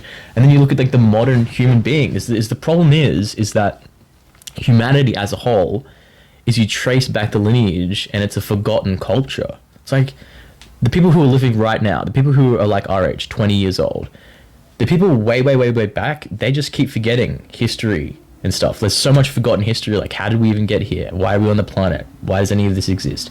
It's because all these ancient cultures, like the Egyptians and, like, the Mayans and stuff, all their ancient technology and stuff has just been wiped off the earth. Because there's this big event called the Hunger Dryas, which happened, like, 12,000 years ago or something, which is when Earth was hit by a meteorite, which is essentially what started the Ice Age and the dinosaurs. But essentially, like, they believe that there might have been other cultures and civilizations before that, possibly. There's one guy named Graham Hancock who's, like, really into that. He was on the Joe Rogan podcast, and he's, like, always talking about the lost city of Atlantis and stuff. But what I was saying is that, human beings, they don't really know their history. Like, human beings who are born, like, 20-year-olds right now, like, do you even know what a human being is? You only know what you've been told or what you've read in a book. Do you know what I mean? And that has been passed on from years and years and years and years and years, like Chinese whispers. So it's almost like a forgotten history of, like, the true nature of reality. And that's the thing, is, like, when you get born into society today, you don't necessarily get indoctrinated with a be here now solution. It's always sort of outside of you. It's always like, yeah, you're a human being and you put on these pants and you're Ryan and this is who you are, this is your ego, this is the person you're supposed to be. But you've been told who you are, so you never really know deep down, like, what's the truth of me? Who the fuck really am I? No one really knows that walking down the street. They're not like, I know who humanity is. I know what we're doing on this planet. I know how we got here. But, cultures that did pass that stuff down, like early cultures, like the indigenous people, like, they've known that from the beginning. Like, all these Dreamtime stories and stuff, like, they have known because they've lived off the land. But, like, that's why human beings always feel so lost. Like, oh, I don't know who the fuck I am. Like, what I'm supposed to do. Because you've always just been told that by society, you know what I mean? There's no, like, true nature of being. Like, when I'm saying true nature of being, I mean, I'm not saying the true nature of being is to be, out in the wilderness hunting for yourself. But what is the true nature of being for humanity these days? What does it truly mean to be a human being, Mash? What do you reckon? Well, I would say that my theory is that not all of us are designed to hunt, right? Bear with me. Not all of us are designed to harvest, Not all of us are designed to build. But usually there is a skill set that someone is good at, which can benefit you, and there's a skill set that you may have, which can benefit someone else, right? it's not so much about like from a story as old as time. Something that is pretty, what's the right word? Something that I believe would have stuck through time is always wanting your children to be doing better and living a better life than you did or your parents did, right? What I'm trying to say is the real purpose of humans is to make that better life through all of these connections. Mm-hmm. You know, like someone is a great builder. They can build you a house. What can you do? You can offer them 6 pigs. You can you can milk a cow, give them something to drink. You know, even just you can tell them about someone who can do that. Yeah. If you set society up in a way that is based around, which I think I don't know if we are or not, but it seems like we have / are starting to lose touch with that because we are in such a huge population now. Yeah. And most people, when you go out, you don't see them speaking with each other. It's just too big of a community to give a fuck. We only care about the people around us in our immediate lives. Yeah. Right? But there's so much more out there. Mm-hmm. Definitely. It can be very sad. I mean, I think it's probably a lot to do with like social media as well. Phones. Like, it's ridiculous. Like, honestly, you can slowly see that like we're being more and more pushed away from true humanity, like just having a general conversation with someone. Because like you don't really talk to people, like you said, when you walk past them in the street. It's like you don't talk to them, they just keep to themselves. And like no one wants to be bothered either. Yeah, well, I mean, that's fair enough. Everyone has their own lives, but it's just communication is not quite there, you know, because, I mean, I guess you can message someone, but it's like, even though that's connected us, it's also spread us apart because, like, everyone is always on their phones and, like, the thing is like, people, they struggle to have a conversation with anyone, do you know what I mean? Like, anytime you're in a room with someone and there's no one talking, then you'd immediately go on your phone. Do you know what I mean? Like, you wouldn't start up a conversation. But back in the day, you know, when you're in a room, you're waiting in the waiting room to go into the doctor's or something, you talk to someone, you talk to the little old lady, you might be reading a magazine, who knows? But you wouldn't be there just sitting on your phone not saying anything. And that's what disconnects people so much, I think, is technology. Because it's like, somehow it's just not... It's not exactly humane, I guess, because like it's like a digital world. We're moving into this like digital world where you can like react to things and stuff. I don't like how... I mean, I don't really have anything against social media. Like, I'm not one of those people who are like, oh, fuck, I'll never go on Facebook. I mean, I haven't posted anything on Facebook or Instagram in a long time. Like, I had a big period where I just didn't post anything. I'd just be watching everyone else posting things. It seems like just these big corporations and governments, whatever, it seems like they're trying to tame the internet, and that's where I think part of the problem lies. You know, well, it's like plus they try and make it super addictive. Yeah. So then it's ridiculous. People are scrolling all the time instead of picking up another skill. Yeah, well, it's designed to, like, if you keep scrolling, then it'll just keep making you want to scroll. Like, with the new, like, Instagram Reels, like, you can just keep scrolling for hours, and you don't realize how much time you're wasting. You know how I spent my time this morning? I opened up my phone to put up something on my Instagram story, and then what do I know? I'm already on YouTube watching the Practical Jokers, and I watched like 6 clips. I was like, fuck, is that the time? I don't have time to have a workout now. Yeah, it can be difficult. I mean, the thing is that people... You know, I mean, I love humanity, you know, that people are really nice. They're truly nice people. Like, not everyone's a fucking villain. Not everyone wants to, like, steal and rob and kill other people and hurt other people. But the people, it's just sad because people, they find it hard. The silence is hard. Being alone in a room by yourself with nothing to, like, no influence, no media, no magazines, no anything. Just to sit with yourself, by yourself, and do nothing. it's difficult for people because they find silence difficult. You know what I mean? Awkward silences and stuff like that. Do you know what I mean? Because it's just like you always need to be distracted, because otherwise there's like an inflow of like thoughts and stuff that parade people's minds, especially if you're kind of like, you know, if you've got like ADHD or something like that and your mind is just constantly active. You know, people need to like shut that off. And the best thing I find is like meditation and breath work. Like if you can just breathe like 3 big deep breaths and just chill your body out. You know, you don't always need to be influenced by other things on the internet, but it's because people, when they're not being influenced, when they're not being distracted, then all the stuff that's below the surface comes to the surface, like all their depression, all their anxiety immediately. That's why people feel so much comfort, like, oh, if I've just got my phone, just leave me my phone, just leave me my Netflix, my TV, and then I'll be alone and I'll be happy, just please. It's like, you know, that's the saddest thing, is that a lot of people, you know, a lot of human beings, like grown human beings, like 40-year-olds, 50-year-olds, they're just man-childs, like they're just babies. I mean, people never rarely grow up. You know, there's a concept of like, oh, you know, you're 61 now, you're fully grown. But no, I mean, you kind of go like Benjamin Button style at the end of your life. You get more and more immature. You know, you get more like a baby. You need more people to take care of you and stuff like that. It's kind of weird.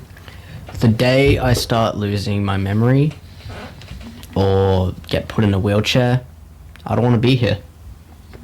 Well, that day is today. No, don't. What are you going to do to me? No. We're in your bedroom right now. I'm not going to do Oh, anything. no. Oh, Jesus. No, Mash. You're a healthy boy. Your PT has been doing you well. He has been. He's a great dude. Fitness Compound. Shout out to the Fitness Compound. Yes.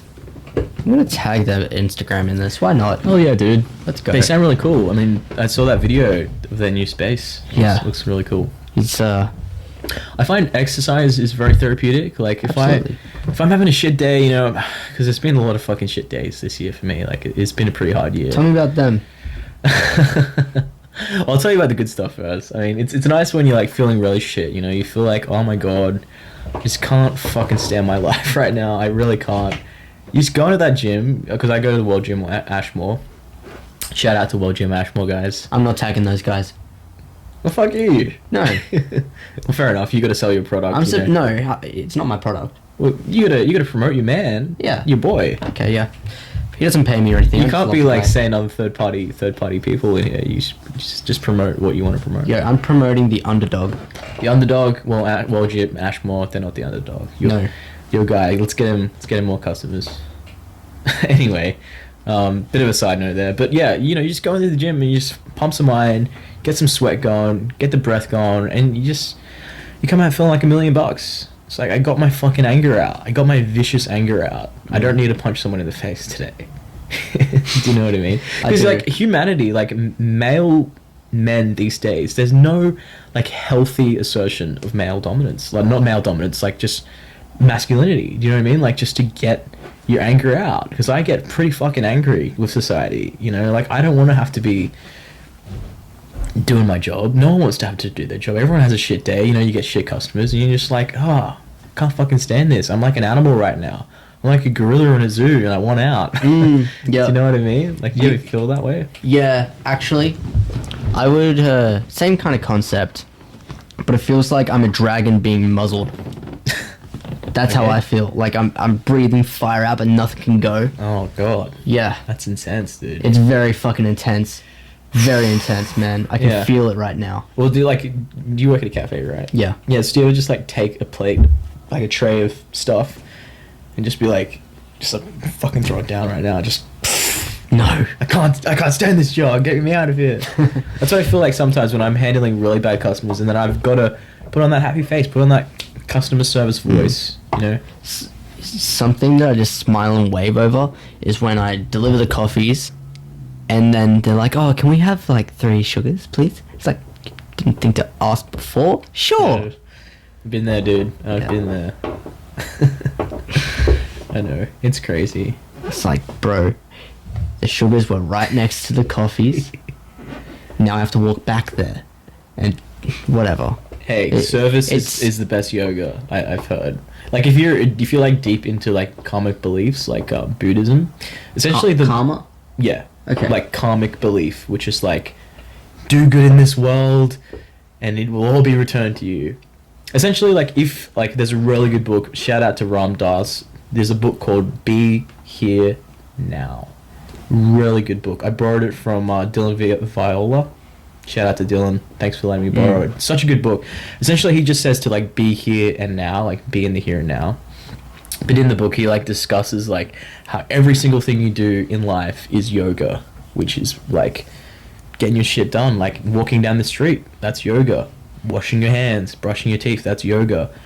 And like helping people is yoga.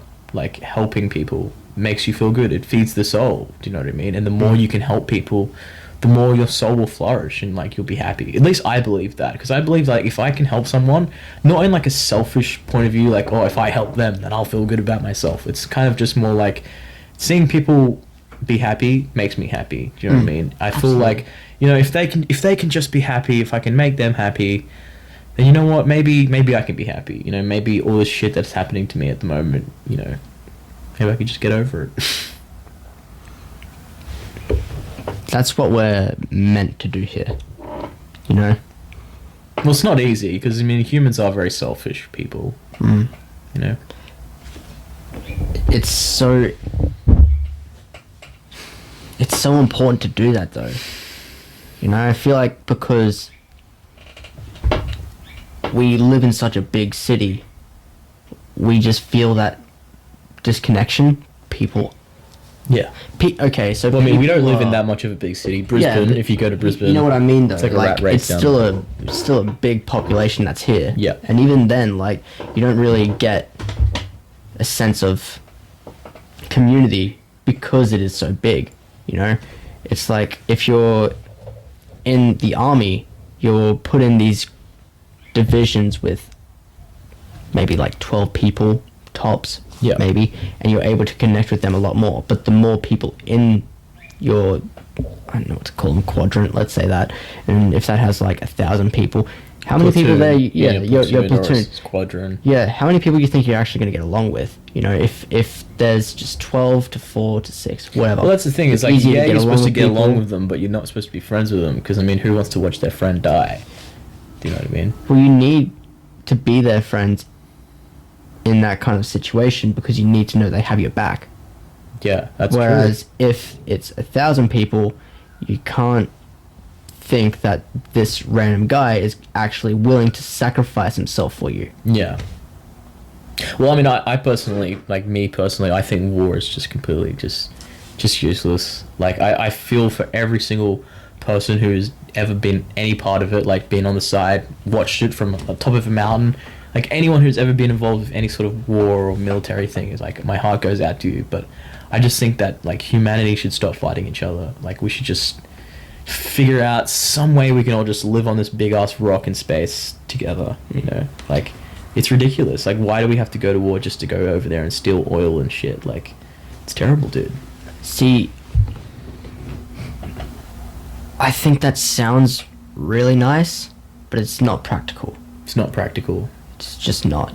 But there's enough resources on the planet, surely.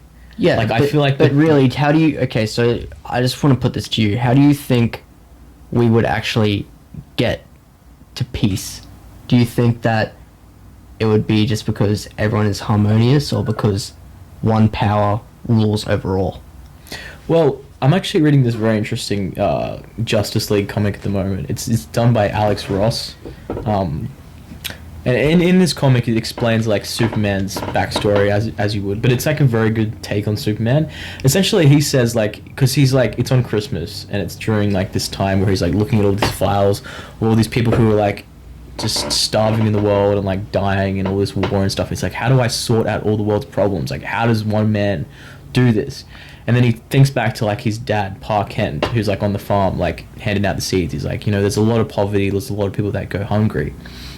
And the biggest problem is that people are so selfish because they're always thinking about what they have. What do I have? Like, what can I get?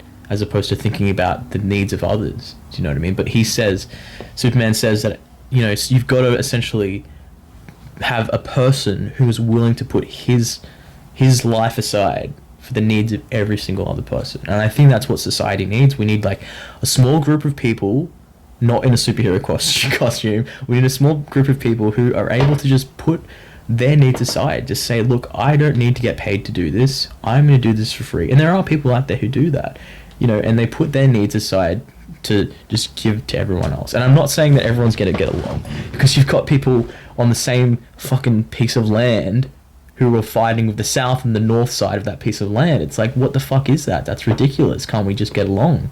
And I totally get what you're saying. Like, you can't be solved like that. Like, you can't just click your fingers and just solve peace on Earth. But you need to have slowly inspire people to put their own needs aside for the rest of other people. You know what I mean? We need a more mature species. Yeah. Somewhat. It is a very immature species, as much as we like to think we're the most intelligent thing on Earth. We're actually not, because apparently dolphins have 3 parts of their brain. Because you know how we have like the left and right cortex in our brain, like two parts like that? Yeah. They actually have a 3rd part, which is like at the front. Oh. So they've got 3 parts of their brain. So they might be smarter than us. Who knows? I'm scared for when they grow hands. When I was like 9, I was 8 even, I was introduced to Grand Theft Auto 4. And I remember all I was doing was I was just driving my dad from location to location for missions, but I would waste all of his ammunition shooting the people as I drive by. It's terrible. Yeah, I was 9. And also playing Nazi Zombies. It's a great game. It's interesting. I mean, a lot of people, they're like, oh, don't play Nazi Zombies because you'll go shoot up a school. But I mean, there's definitely a possibility for someone to do that. But most people, they're not going to shoot up a school. You would hope. Yeah. Well, I mean, I didn't, so... Neither did I. Good on you. Good on us both. Yeah. Well done, dude. We didn't shoot up Southport. Even though, you know, it was a school that... Yeah. Well, the fucked up part about it is so many kids, including myself, always joked about shooting up graduation. Oh my god. So many kids. Oh, it's so funny, isn't it, to joke about that? It was. But then it's just like, now that I'm out of there, Yeah, and having some experiences that I did while I was there, which I'm not going to get into, maybe off air, just... Fuck. Just, whoa. Well, it's good that you didn't stab anyone, that's for sure. Because there was a stabbing, but it happened a year before. Wait, did you start in grade 8? Yeah. Yeah. That was so before our time. Yeah, it was a year before our time. Just the year before we got there, I'm pretty sure, a couple of years. But that guy that stabbed the guy, because it was a guy who was getting bullied, essentially. This is the story that I've heard. It was a guy who was getting bullied at Southport, was the guy who stabbed someone else. Right? And he pretty much, I don't know if he stabbed him on the oval, because I've heard different things. I heard that he got stabbed on the oval, and then I heard that he got stabbed in the principal's office. So, like, the principal is there with the bully and the kid who's getting bullied, and the kid who was getting bullied stands up, stabs the guy in the principal's office. That's what I heard. Well, something's got to lead to them being in the principal's office. Well, because he was getting bullied. He's like, I've had enough of this shit. Oh, and then yeah. he's just jab, there you go. Shivya. That's what I've heard. That's how got its famous name, Stabport, as we all know. But anyway, that guy, who was the person who stabbed the guy, so the stabber, lived right next door to me. Yeah, he lived right next door to me in that house 5 minutes away from Southport. No, not even 5 minutes, like 2 minutes down the road next to the corner shop. He lived there, and I actually, like, I wasn't friends with him, but we talked, like, over the fence sometimes. Yeah. They were a very loud family. So, yeah. And then after that stabbing happened, he moved away, and there was just some different people living there. But apparently that was the guy. It's kind of crazy. Damn. So, I was actually curious, what do you remember about me at Southport, if anything? Well, I definitely remember seeing you, like, in the schoolyard, and, like, you used to hang around a lot of different people. Jake Manolis, I remember you being friends with him. I was also really good friends with Jake. And, yeah, I do remember sort of meeting you, like, from Jake, because, like, you were friends with him, and, like, hanging around him, so, yeah. But I do remember, like, there was a lot of funny people at Southport. Like, a lot of comedic people in class that would just be so hilarious. I mean, some people that were funny, but not really funny. It was just, like, just shut up. But you were one of the people that I was like, this guy's actually really funny. He's a funny guy. I just talk shit. Well, yeah, you know, there's that too. Everyone talks shit. But I also remember you being friends with Sam Wing. Sammy. Love that man. Didn't you say that he's been up in the plane? Have you been up with him? No, not just yet. He's still going for his license. Okay. Once he I remember gets he it, talked about that a lot in math. He was oh, like, even back then. yeah. He was like, I'm gonna be a pilot. I'm gonna be flying these things. I'm gonna be up there. And I was like, dude, good luck to you, because I never really knew anyone who wanted to do that like as passionately as he did. So good luck to him. He still loves flying. That's good. That's awesome, right? Yeah, he said that he will take me on a flight with him, and That's cool. yeah, once he has his license, he says I can fly the plane. Probably not a smart idea. Probably a very dumb idea. But, you know, I guess that's how we know how this podcast ends. Well, I mean, let's not disclose him like letting some untrained person fly a plane in the air, because that might not end well. I mean, have you jumped out of a plane before? Yeah. He I went has. skydiving at 15. At 15, wow. I know that Nathan, you know Nathan from the party, Nathan Jones. Yeah. He actually did that in high school as well. Wow. Interesting. It's a very young age to be jumping out of a plane, I might say. Yeah. Anything? Oh, I think I still have the video. I'll need to upload that because it's just so funny. Yeah, it's always so hilarious when people are just screaming and You can see me enjoying- mouthing the word fuck. I was the first one off the plane. Most people do that. Yeah. Yeah. I mean, no one can hear you, so you can say whatever you want, right? That's the thing. Would you ever jump out of a plane? I would. I definitely would. Probably not right now, because I don't have the money, because it's bloody expensive. But I'd love to. I'd love to jump out of a plane. I'm always pretty scared of it, but it'd be good to face your fear. Because apparently it feels like more like you're just like floating as you're falling down, right? Like you're just riding the air down. The scariest part is jumping out. Yeah, well, definitely. Like, someone would have to fucking push me. Yeah. Like, did someone push you, or did you just like, I'm going for it? I was attached to someone. Okay. It's What did that feel like? Being attached to someone. What does that feel like? odd. It's odd, you know, like you move with them. It's weird. It is weird. Still, I told him, you're chucking me out of this bloody plane. Okay. Right? Was he nice? Like, was he laid back? Really? I thought these people would honestly be pretty laid back. You'd have to be like. No, he was adrenaline junkie. Oh yeah. Okay. Right? That's his kind of vibe. He's like, let's do it! And it's like, yeah. All right. Yeah, I was still the first one out of the plane. Cool. Yeah. Is that the scariest thing you've done? Like, or is there anything else? Like dive with sharks, or do you find other things scary? Like just being and like talking to people and like any tense moments where you just like, fuck, this was intense. I had to face my fear there.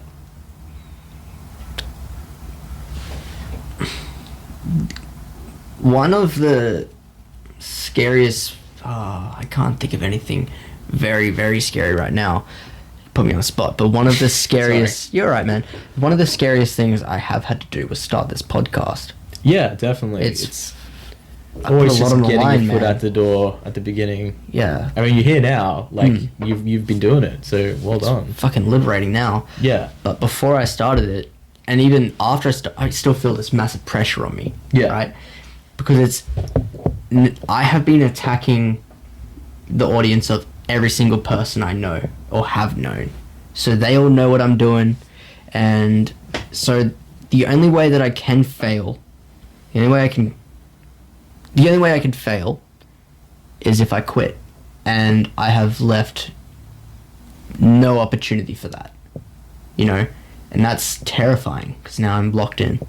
Yeah, well, I mean, I'm really enjoying it. no one's Thank going to God. mind if you just take a break. I mean, YouTubers and people like that take breaks all the time. Yeah, but right? fuck that.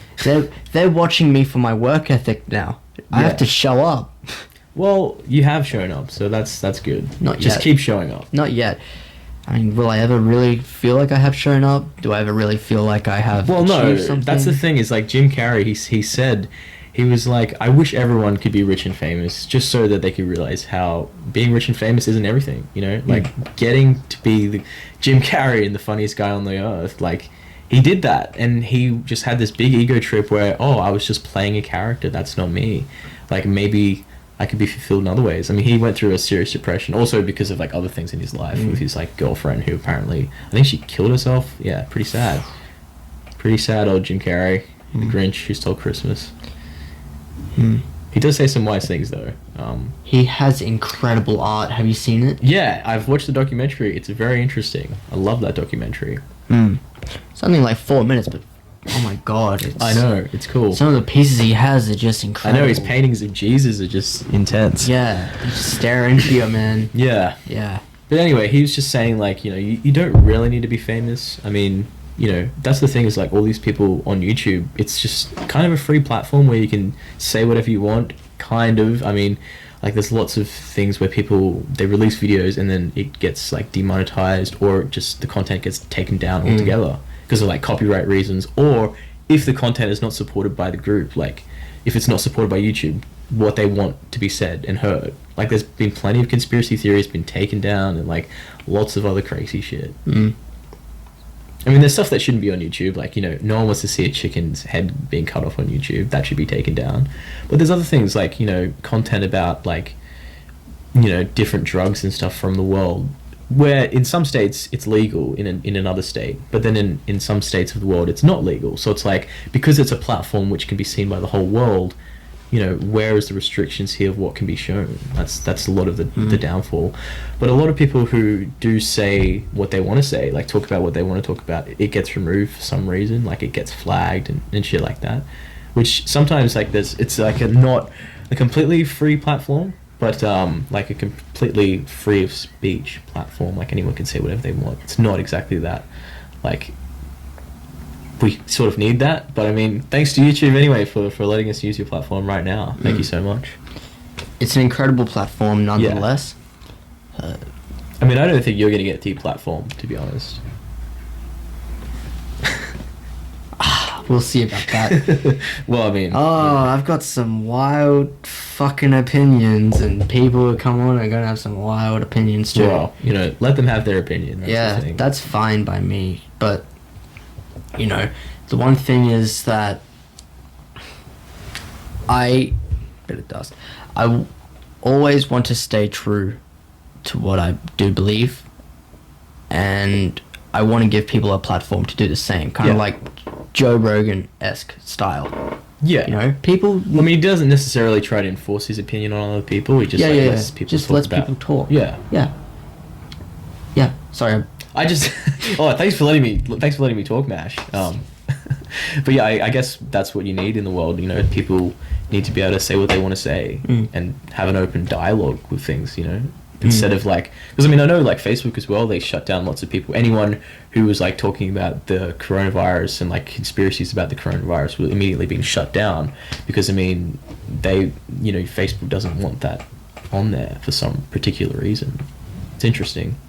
It's interesting, you know, like how you were talking about Big Brother before, and you were saying like, you know, like it's kind of like an Orwellian society. I think sometimes it is, because like people, whoever controls like the truth and whoever controls history sort of controls what is said and what is done. You know what I mean? It's crazy, because I remember in primary school we were talking about how this is the age of information, and in just a decade even, we're here now talking about how we're in the age of disinformation. That's interesting. And yeah, seriously, there are times when I feel like I'm being driven crazy, because you hear about one site or news, whatever, saying one thing, and then you hear another thing, and then you hear another thing, and it's just like, fuck, what do I believe? Yeah. What is actually true? It's enough to drive many people crazy, and I think that's part of what we were talking about earlier, about how people are so depressed, because they're seeing all these people fighting over shit that's not even fucking true. Yeah. definitely. I mean, people, they don't really have a true meaning of truth because a lot of this stuff is like external stuff fed to them. Do you know what I mean? I mean, anywhere you go, like if you just chuck yourself in the middle of the planet somewhere, you're going to instantly absorb their culture, what they believe, what they say in their books, their language, their social standards, their social cues, all that stuff you're going to pick up, you know what I mean? And it's different everywhere around the world. But wherever you are, you'll become an influence of the people around you and the environment that you're absorbing.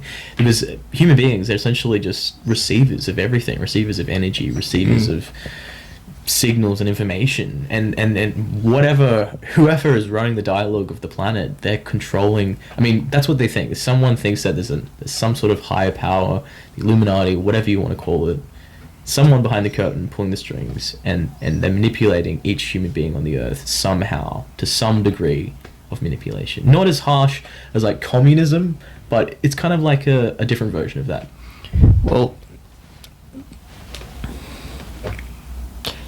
communism bad.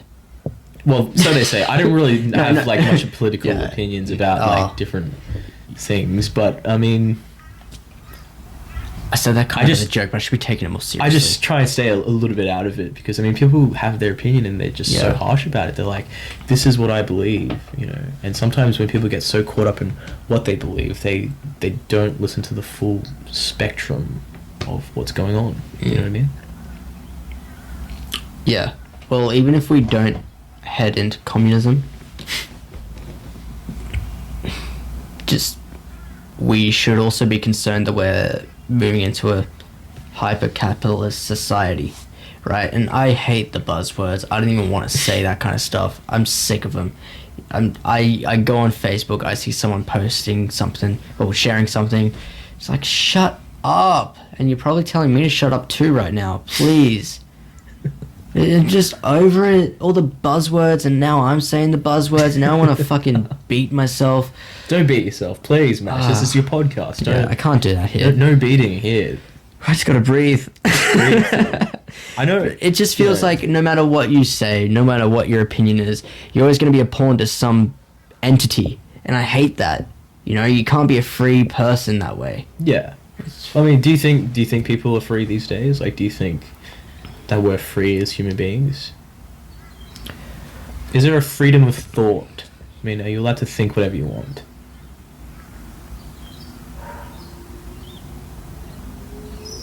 That's a hard question. Well, I personally, my opinion, my perspective on the question is, well, yes and no. I mean, like, it's kind of like the whole, like, from birth, does someone become a murderer when they're born, or is it, like, you know, influenced into them? But I think, like, everything from society, as soon as you're born, you're just a completely, like, a product of society. Like, you were told from birth, you're a boy, not a girl. You're this, you're not a that. You're Timmy, you're not Bobby. You know, you've been given this identity, this word that symbolizes you. And as soon as you say that, you separate the thing from the thing. Because Alan Watts, here he is right here. Alan Watts right here. He once said that, you know, there is no on without off. Do you know what I mean? There's like, it's kind of the whole yin yang thing. You can't have one without the other. Like, you can't have death without birth and stuff like that. In this world, whatever this world that we live in, you know what I mean? It's like one and two. But essentially, like, I don't really know where I was going with that. There's no, like, on without off, because, like, it's just one thing. Does that make sense? Like, there's no separation between anything. There's no separation between humanity and the world around them. They're just there's one identity, essentially. It's all just one. Everything that is happening when you're walking to the shops, that is just it. That is happening. That is being. Whatever that means. That is God. That is the living embodiment of whatever is deciding to create. You know, that is the simulation. That is what it is. It's because it's just one identity, and there's no separation between humans and what is existing right now, is what Alan Watts is saying. But people are always told that they're separate from everything. Do you know what I mean? They're separate from, like, oh, like, I'm... Do you know what I mean? I'm an individual. Yeah, not I'm part an of the individual. collective. I'm an ego. Yeah. I'm me. The word me, it's like that pronoun, me. But there isn't really a me, if that makes sense. Like, when you really delve into it. So it's like, the way to be happy is not to be rich and famous, because that's just a bigger idea of like me, like. But instead, you just sort of got to look within and just say, well, I'm here, I'm now, I exist. And all those other stuff is sort of external. I mean, that's what Jim Carrey was saying, is that all that stuff, being rich and famous, is like sort of outside of yourself, and that will never really give you true happiness. I mean, it doesn't really matter if every single person on the earth loves you, right? It just matters that a close proximity of people love you. I mean, at least that's what most human beings live with, right? Are you saying that? I mean, unless you're Kim Kardashian and everyone on the fucking planet loves you. Do you know what I mean? It's interesting. I mean, how do these people live like that? Like, I couldn't. Ugh. Nah. No. Couldn't. you couldn't. No, not like that. Couldn't. No. No. Nope. But Kanye West. You'd be married to Kanye West, dude. Come on. Okay, maybe. Oh, maybe, he says. I want his power. No. But are you saying that most people, because they talk about how they're individuals, are not actually individuals? Because they're just trying to be one-upping There's each nothing other? wrong with being individual, and there's like nothing wrong with trying to one-up with someone else, but the biggest scheme that I think people think about all the time is like, oh, I want to be rich and famous, I want everyone to see me as this entity, this identity. I mean, there are other things who like you're presenting instead of who you are. yeah, exactly. Okay. Do you know what I mean? Like, Yeah. I do now. I understand. yeah, but like true happiness like comes within, like accepting yourself for who you are. And all those rich and famous people, they might not accept themselves for who they are. Do you know what I mean? Even though all of these people in the whole world love you, it's like deep down inside, I'm still depressed. All those people, like, that's what famous people say. They're just like, I'm still so sad, even though I have millions of dollars. And even, not even just famous people, but like, you know, I've met some like older people that live in like Hope Island, and they're like super rich, like so rich. They have like this mansion, this massive yacht, and they've got all this stuff, all these bedrooms, but no one living in them. They just live in the house by themselves. Mm. And it's like, sometimes materials like stuff money doesn't really buy happiness. You know, you have to get happy by, you know, other things that like warm your soul, like accomplishing things that you set out to do yourself, you know, pushing your stone up the mountain. Yeah, absolutely. As opposed to, you know, other things. Yeah, when you are building your capacity to do hard things, you notice that, and it's like, wow, I'm actually gaining some self-respect. I hate all that self-love crap without the conversation of self-respect. You know, like I saw a chubby woman, I don't know, a life story, whatever, but you know, it's just like self-love on a shirt. It's like, how much do you love yourself if you're going to San Churros? Yeah, well, I mean, I don't know. I don't know. well, that's the thing. Like Will Smith, I know that he did also say once that, like, you know, you do have to love yourself and respect yourself, because, you know, loving and respecting yourself is saying like, I'm not going to eat this food. I'm going to have this diet. I'm going to have this, you know, this exercise to push and do the hard stuff. Like, because exercise is hard. Going to the gym it's hard. It hurts your body, you know, and like, it is like when you're tired and you're sitting on the couch, you don't want to go to the gym, but it's about pushing yourself and pushing yourself to become a better person. Loving yourself is pushing yourself to become a better person. That's what Will Smith said anyway. But I mean, you know, he's a good dude. yeah, I mean, that was interesting, like at the party, how you were like saying that you read that book. I mean, that would seem like an interesting book. Like, I always love a good self-help book. Which book was this? Atomic Habits, the one? Yeah, I think that's what you called it. I Yeah. do remember that, Atomic Habits. Yeah.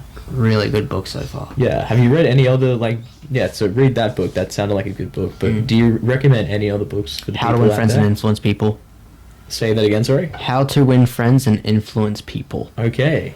That book changed me. It really put things into perspective. Okay. Right? Before reading it, I was not as good of a speaker with people Yeah. because it was more I mean, it's really obvious stuff that they talk about, but it's all just like, wow, smiling. Why am I not doing that? Why am I not listening to what people have to say? Why Well, am I 'cause- not greeting them Yeah. like like I love them? Why am Well, I mean, doing any of the that? thing is that they don't teach you that in school. They don't necessarily teach you like to love your neighbor as much as they probably should, like helping other people.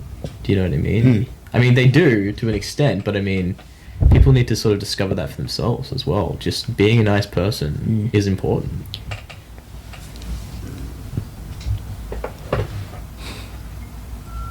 What I learned from school is stuff that has not actually prepared me for life. Well, life. What do you mean by life? Like life outside of school? Is that what you mean by life? Yeah, and look at the life I'm trying to build for myself now. I have learned nothing in my head. I haven't learned much about what I'm actually meant to be doing on my path through school. Yeah. Just said, hey, go work for Centrelink, you're gonna love it. Didn't actually say that, but but you get what I mean? Yeah. Didn't- Well, I mean, they teach you to either pursue a career, like go to university, pursue a career, or work. It's like working or studying. There's nothing in the big book that says like, oh, go into the jungle and take pictures of animals and try and make some money off that. That, you know. Do you know what I mean? Yeah, absolutely. It doesn't equip you for doing that kind of stuff. Yeah. Well, you know, how are you really supposed to learn about life? There's only one way. Is just to throw yourself and just keep moving. Like live life. That's the best way to like learn about life, right? You just have to do it yourself. I'm still grateful for my time at school. I mean, Yeah. made a lot of friends. Clearly, as you can see on the podcast, like all this like community of people. It's interesting. Good folks. Good people. Yeah, it was fun. I actually edited the graduation film. I remember that. Yeah, it was fun. It was good Oh, fun. God. I still have it. Yeah, I was in that. There's also a lot of stuff that I didn't cut because famously I did actually release it, but it was not what I wanted to show because I actually filmed like a more in-depth version with people actually talking and saying like how they loved the teachers and stuff like that. But because like I showed it to, you know, not the principal, but the lower level principals like Miss Kadajar, I had to show her and she was like, nah, cut it out. Cut out all this other stuff like talking about how good the teachers are and how much we respect the teachers and how much of a great job that they've done, because it's just you're only getting like, because like you can't talk about every single teacher in the school, so they're like, oh, of the people that you've talked about, like you can't please everyone, so you have to cut all of it out. So there was all this stuff that got cut of like people saying, oh, I loved how Miss Black was so cool, or I loved, you know, this teacher in my graduation year. They made me do lots of weird shit like that. So they were afraid that other teachers would get butthurt that they weren't mentioned? Something like that, or just like other stuff as well that like they're just like people like talking about the school and stuff, and like obviously they don't want anything bad about the school, anything that makes the school's image look bad. It's like they're like, oh, you can't have that image because that person's not wearing the school socks, or you can't, you know, do that because that kid's out of uniform or whatever. But anyway, you know, it's the school has an image to, you know, to portray. I just cared about making some good memories in the video, but Southport cared, from my perception, yeah, cared a lot more about the business side than the education. yeah. Well, I mean, most schools do. Like, I mean, every single place, really. Like, I was talking to someone about this the other day. It's like every place is like a corporation now. Like, everything has a scheme, a level of people, and this level of people, this hierarchy of people, needs to fill the demands. Well, we've been talking for ages, and it's been an absolute pleasure talking to you, man. Well, thanks for having me, Mash. It has been a good time. I hope I haven't bored you too much to death, but No way. it's been good. It's been an absolute gem. Yeah, it's like it's getting dark outside now. Yes. It's been too long. Probably should have turned a light on before we started this. That's fine. Just finish it in the darkness. Say goodnight. Good night, everyone. Well, Sleep thank you. tight. Thank you so much for watching, and Yeah, bless well, man. thank you everyone for watching and listening to me babble, talk to my mate here. Yeah, thanks for joining us, guys. I appreciate that, Thank you. I'm grateful for you all. Thank you. and so am I. Thank you.